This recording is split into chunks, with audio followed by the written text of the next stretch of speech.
The piercing wail of sirens shattered the morning calm as 23 police cars converged on downtown Manhattan's financial district. Emergency lights painted the glass facades of towering skyscrapers in alternating red and blue, while officers barked orders through bullhorns that echoed off concrete and steel. Evacuate immediately. This is not a drill. Stock tickers on the electronic boards outside the New York Stock Exchange plummeted in real time, each red number representing millions of dollars vanishing into the digital void. Marcus Johnson had been delivering pastries for Sweet Dreams Bakery for 3 years, navigating the same route through the maze of corporate headquarters and investment firms every Tuesday morning. His navy blue uniform bore the company's cheerful logo, and his insulated delivery bags kept the croissants and Danish pastries warm for the executive assistants who ordered them for their morning meetings. The routine had become second nature. Park the van, grab the thermal bags, check addresses, ring buzzers, collect signatures, move to the next building. He whistled softly as he balanced 4 large delivery boxes against his chest, each one filled with carefully arranged breakfast pastries, bound for the 42nd floor of the Meridian Tower. The October air carried the familiar urban symphony of car horns, construction noise, and the distant rumble of subway trains beneath his feet. Marcus had grown up in Brooklyn, worked his way through community college, and found dignity in honest labor that paid his rent and helped support his mother's medical bills. Karen Whitfield emerged from her black BMW sedan with the practiced authority of someone accustomed to getting her way. Her platinum blonde hair was pulled back in a severe bun, and her designer suit cost more than Marcus earned in 2 months. She had just finished a heated phone call with her personal assistant about a catering order that hadn't arrived at her Park Avenue penthouse the previous evening. The sight of Marcus approaching the building entrance with his delivery boxes triggered an immediate surge of indignation. "Excuse me? You there?" Her voice cut through the morning bustle like a blade. "What exactly do you think you're doing with those packages?" Marcus paused at the building's revolving door, shifting the weight of the boxes in his arms. "Good morning, ma'am. I'm making a delivery to Cromwell and Associates on the 42nd floor." His tone remained polite and professional, though he recognized the familiar edge of suspicion in her voice that he'd encountered too many times before. "A delivery." Karen's eyes narrowed as she scrutinized his appearance, taking in his dark skin, the casual way he held the boxes, and what her prejudiced mind interpreted as furtive behavior. "Those boxes look suspicious. How do I know you're not up to something?" The accusation hung in the air between them like a toxic cloud. Marcus felt his stomach tighten with the familiar mixture of frustration and resignation that came with being viewed as a threat simply for existing while black in a predominantly white space. "Ma'am, I have my delivery receipts right here. I can show you my company ID if that would help." But Karen had already pulled out her phone, her manicured fingers dancing across the screen with righteous fury. In her mind, she was performing a civic duty, protecting innocent people from what she convinced herself was an obvious threat. The narrative she constructed in those crucial seconds would cascade into catastrophe: a suspicious person with multiple packages, behaving nervously, possibly casing the building for nefarious purposes. 911, what's your emergency? Yes. I need to report a terrorist threat at the Meridian Tower in the financial district. There's a black male here with multiple suspicious packages, and I believe he's planning to plant explosives in the building. He's acting very suspicious and nervous, and the packages look like they could contain bombs. The words tumbled out of Karen's mouth with the conviction of someone who had never questioned her own biases. She provided detailed descriptions of Marcus's appearance, his clothing, and the ominous nature of his delivery boxes, each embellishment adding weight to her false testimony. The emergency dispatcher's training kicked in immediately, treating the call with the gravity that any potential terrorist threat demanded in post-9/11 America. Within minutes, the first patrol cars arrived with sirens screaming. Officers emerged with hands on their weapons, shouting commands at Marcus, who still stood frozen by the building entrance with his arms full of breakfast pastries. "Put the packages down. Step away from the building. Keep your hands visible." The scene escalated with terrifying speed. More police units arrived, followed by the bomb squad, FBI agents, and emergency response teams. The Meridian Tower's security system activated, sealing the building as automated announcements echoed through the lobbies. "Attention all occupants.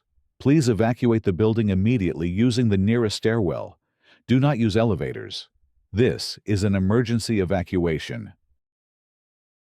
Marcus found himself face down on the cold concrete, zip-tied and surrounded by heavily armed officers, while bomb technicians in protective gear approached his innocent delivery boxes with robotic equipment. The irony wasn't lost on him that pastries meant to brighten someone's morning had become the centerpiece of a terrorism investigation. The evacuation spread like wildfire through the financial district. Office workers streamed out of skyscrapers in orderly but urgent lines, many clutching their phones and laptops, others leaving behind millions of dollars in trading positions that couldn't be monitored from the street. The New York Stock Exchange suspended trading as precautionary measures, locked down a 6-block radius around the Meridian Tower. News helicopters circled overhead like mechanical vultures, their cameras broadcasting live footage of the unfolding drama to millions of viewers around the world. This is Channel 7 News, with breaking coverage of a potential terrorist threat in Manhattan's financial district, where authorities are responding to reports of explosive devices. The economic impact began immediately and rippled outward like shockwaves from an earthquake's epicenter. High-frequency trading algorithms, programmed to react instantly to news keywords like bomb, terrorist, and evacuation, triggered massive sell-offs across global markets. The Dow Jones plummeted 300 points in the first hour, while the Nasdaq and S&P 500 followed suit in a synchronized dance of financial panic. Investment firms watching their portfolios hemorrhage value from their relocated command centers and coffee shops and hotel lobbies faced losses that climbed into the hundreds of millions. Cromwell and Associates alone, the intended recipient of Marcus's pastry delivery, estimated $47 million in lost trading opportunities as their team of quantitative analysts watched helplessly from the sidewalk. Karen Whitfield observed the chaos she had unleashed with a mixture of satisfaction and growing unease. From her position behind the police barriers, she watched bomb squad technicians methodically examine each delivery box with X-ray equipment and chemical sensors. The gravity of the situation began to penetrate her initial righteousness as she realized the scope of the response her single phone call had triggered. 3 hours into the crisis, Mayor Elizabeth Rodriguez arrived at the hastily established command center, her face grim with the weight of responsibility for a city under siege. She had fielded angry calls from the governor, the FBI director, and the CEOs of major financial institutions whose operations had ground to a halt. The economic hemorrhaging showed no signs of stopping as international markets reacted to the perceived instability in America's financial capital. "What do we know?" the mayor demanded, her voice cutting through the controlled chaos of the command center. Bomb Squad has completed their preliminary examination, Police Commissioner James Wright reported, consulting his tablet with a furrowed brow. The packages contain pastries, Danish, croissants, muffins. No explosive materials whatsoever. The silence that followed was deafening. Mayor Rodriguez felt the blood drain from her face as the implications crystallized. "Are you telling me we've shut down half of Manhattan over breakfast pastries?" The breakthrough came when Detective Sarah Chen, methodically reviewing security footage from the building's cameras, discovered the truth that would expose the hoax. The high-definition recordings showed Marcus Johnson's entire approach to the Meridian Tower. From his van bearing Sweet Dreams Bakery logos to his professional interaction with the building's reception desk via the intercom system. "Look at this," Detective Chen called to her colleagues, pointing at the timestamp showing 8:47 a.m. The suspect called in to announce his delivery to Cromwell and Associates. The receptionist confirmed the appointment and buzzed him up. "This is standard delivery protocol, not terrorist reconnaissance." Further investigation revealed Marcus's spotless employment record, his community college degree in business administration, his volunteer work at a local youth center, and 3 years of punctual professional service with Sweet Dreams Bakery.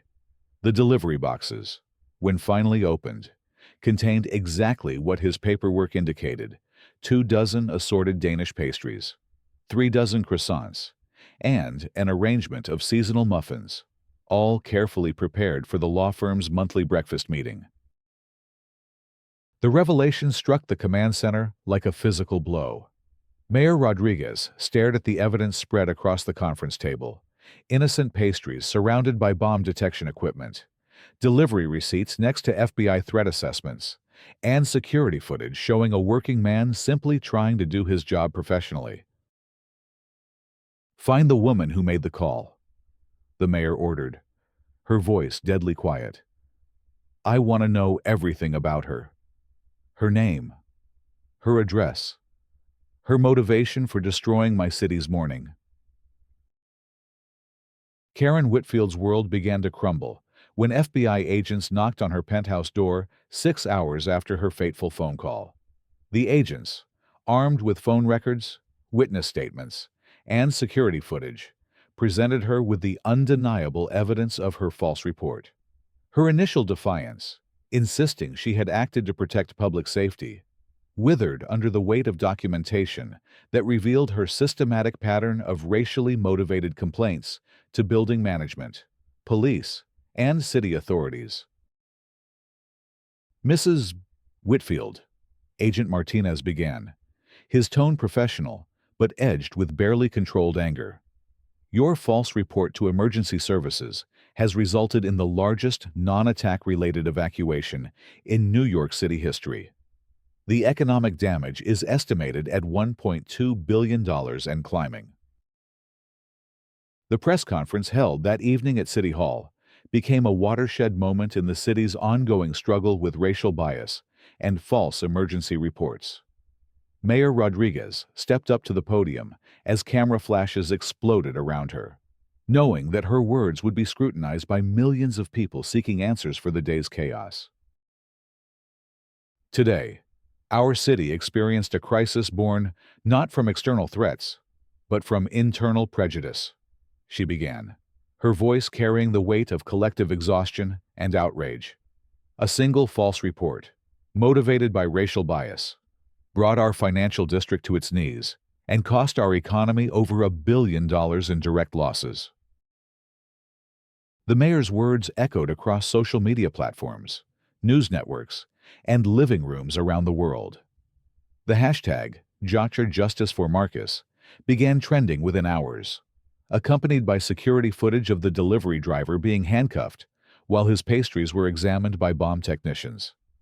The contrast between his professional demeanor and the massive overreaction to his presence sparked nationwide conversations about implicit bias, police response protocols, and the weaponization of emergency services against people of color. Marcus Johnson, released after 6 hours of detention and questioning, stood before the same podium where the mayor had spoken. His lawyer had advised him to prepare a statement, but the words came from his heart rather than any legal strategy. "I've been delivering food in this city for 3 years. I know the security guards, the receptionists, the people who order our pastries for their meetings. Today, I was treated like a terrorist for carrying croissants."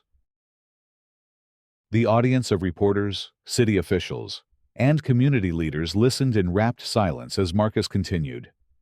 "This isn't just about me. It's about every black delivery driver, Every Hispanic construction worker, every person of color who gets looked at with suspicion for simply existing in spaces where we're not expected. Today's chaos could have been prevented if one person had chosen to see my humanity instead of her fears. Karen Whitfield's arrest 3 days later marked the beginning of her legal reckoning. Federal prosecutors charged her with filing a false terrorism report, a felony carrying up to 8 years in prison and substantial fines. The evidence against her was overwhelming: recorded 911 calls, witness testimony, security footage contradicting her claims, and a disturbing pattern of previous complaints targeting people of color in her neighborhood. Her arraignment became a media spectacle as protesters gathered outside the courthouse, many carrying signs reading "Pastries, not bombs" and "Stop weaponizing 911." The judge, reviewing the case file with evident disgust, set bail at $500,000 and imposed strict conditions requiring Karen to surrender her passport and refrain from making any emergency calls except for genuine life-threatening situations. The civil lawsuits followed swiftly. Marcus Johnson's legal team, bolstered by pro bono support from major civil rights organizations, filed suit against Karen for defamation, intentional infliction of emotional distress, and violation of his civil rights. The affected businesses in the financial district filed their own class action suit seeking damages for lost revenue, disrupted operations, and reputational harm caused by the false emergency. Sweet Dreams Bakery, Marcus's employer, found itself overwhelmed with new orders as the community rallied around the business. The company's owner, Elena Vasquez, had built the bakery from nothing over 15 years, serving the working-class neighborhoods of Brooklyn with fresh bread and pastries. The sudden national attention brought customers from across the city who wanted to support the business that had supported Marcus through the crisis. Marcus is more than an employee, Elena told reporters outside her bakery, flour still dusting her apron from the morning's baking. He's family. He knows our customers' names, remembers their favorite orders, always has a smile and a kind word. What happened to him could happen to any of us, and that's why we all need to stand together. The New York City Council moved with unprecedented speed to address the systemic issues exposed by the crisis. Council member Jamal Thompson, who had long advocated for criminal justice reform, introduced the Marcus Johnson Act within a week of the incident. The comprehensive legislation created severe penalties for false emergency reports motivated by bias, established mandatory bias training for 911 operators, and created a victim services fund for those harmed by discriminatory false reports. We cannot allow emergency services to be weaponized against our communities, Thompson declared during the council's emergency session. When someone calls 911 and lies about a threat, they're not just targeting an individual. They're hijacking our entire public safety infrastructure and putting everyone at risk. The legislation passed unanimously, with even the most conservative council members recognizing the need for accountability in the wake of the financial district's paralysis. The bill included provisions for automatic federal hate crime investigations when false reports appeared motivated by racial bias, civil penalties allowing victims to recover treble damages, and public education campaigns about the proper use of emergency services. Karen Whitfield's trial became a focal point for national discussions about privilege, prejudice, and accountability. Her defense team attempted to portray her as a concerned citizen who had acted in good faith based on legitimate security concerns. However, the prosecution's methodical presentation of evidence painted a different picture. A woman whose unchecked biases had led her to view an ordinary black man doing his job as an existential threat. The security footage played in court was particularly damning. Jurors watched Marcus approach the building with calm professionalism, check his delivery manifest, and attempt to enter through proper channels. They saw Karen emerge from her luxury vehicle and immediately confront him with aggressive body language and pointing fingers. The contrast between his measured responses and her escalating agitation told the story more clearly than any witness testimony. Expert witnesses testified about the psychology of implicit bias and the historical context of false accusations against black men in America. Dr. Patricia Williams, a social psychologist from Columbia University, explained how centuries of racist stereotyping had conditioned people like Karen to perceive threat where none existed, particularly when black men appeared in spaces coded as white and affluent. The defendant's actions weren't random or spontaneous. Dr. Williams testified. They followed a predictable pattern of racial profiling that transforms ordinary activities, like making deliveries, into suspicious behavior worthy of police intervention. This case represents the extreme end of that spectrum, where bias becomes weaponized through official channels. The economic impact testimony proved equally devastating to Karen's defense. Financial experts detailed how her single phone call had triggered algorithmic trading responses that amplified the crisis far beyond its physical boundaries. International investors had pulled billions from U.S. markets during the 3-hour lockdown, viewing the chaos as evidence of American institutional instability. The ripple effects continued for weeks as confidence slowly returned to the financial sector. Marcus Johnson's testimony marked the emotional climax of the trial. Speaking directly to the jury, he described his fear and confusion as armed officers surrounded him, the humiliation of being handcuffed in front of his regular customers, and the ongoing trauma of knowing that his simple attempt to deliver pastries had been transformed into a terrorist threat through someone else's prejudice.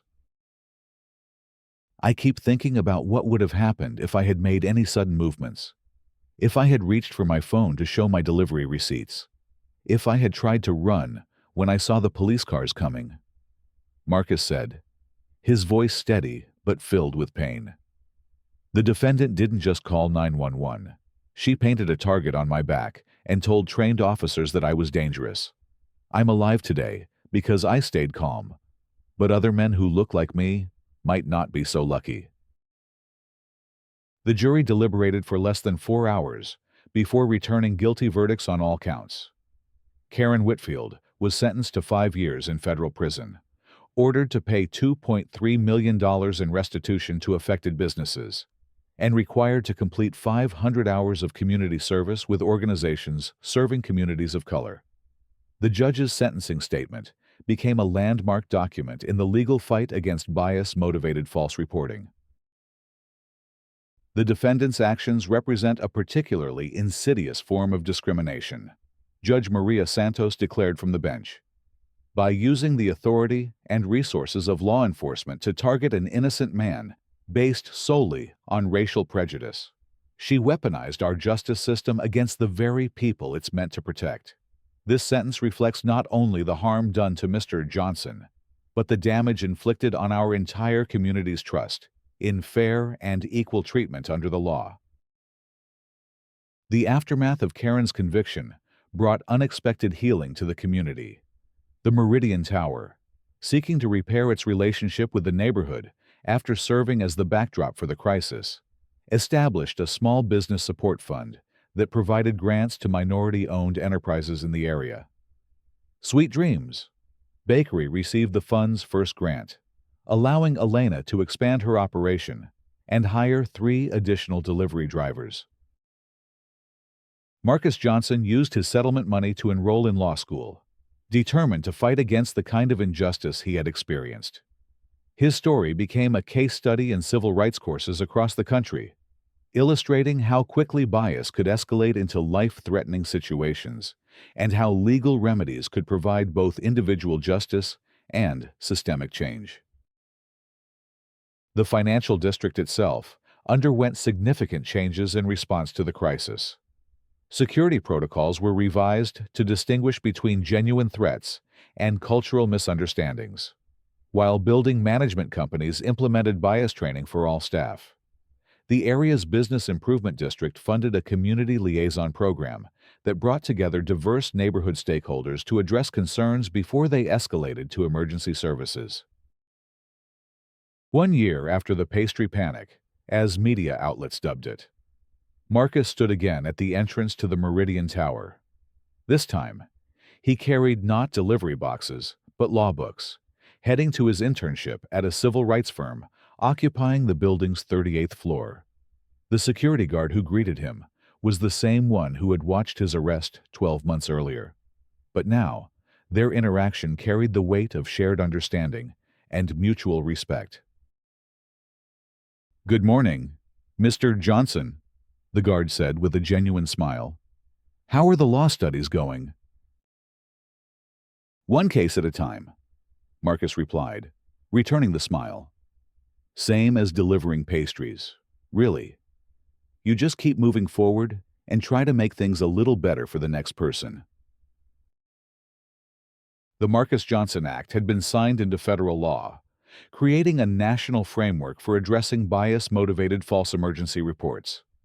Other cities had adopted similar legislation, inspired by New York's comprehensive response to the crisis. The law's provisions had already prevented dozens of similar incidents across the country, as the threat of serious criminal penalties deterred people from weaponizing 911 calls against their neighbors. Sweet Dreams Bakery expanded into a small chain, with Elena opening 3 additional locations in underserved communities. Each storefront displayed a plaque reading, "Serving Community with Pride." Since 2018, marking the year Marcus had joined the company and transformed what could have been just another job into a platform for social change. The bakery's signature breakfast boxes, once at the center of a terrorism hoax, became symbols of resilience and community solidarity. Karen Whitfield served her full sentence, emerging from federal prison to a world that had moved beyond her narrow worldview. Her penthouse had been sold to pay restitution, her social circle had abandoned her, and her reputation remained forever linked to one of the most expensive false emergency reports in American history. Some saw her punishment as excessive, but most recognized it as proportionate to the harm she had caused through her willful blindness to human dignity. The story's resonance extended far beyond New York City's boundaries.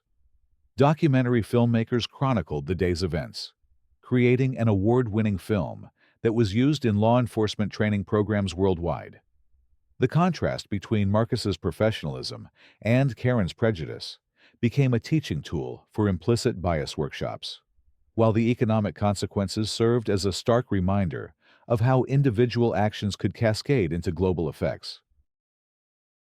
As evening descended on the financial district 2 years after the crisis, the lights in the office towers reflected off the windows of Sweet Dreams Bakery's newest location.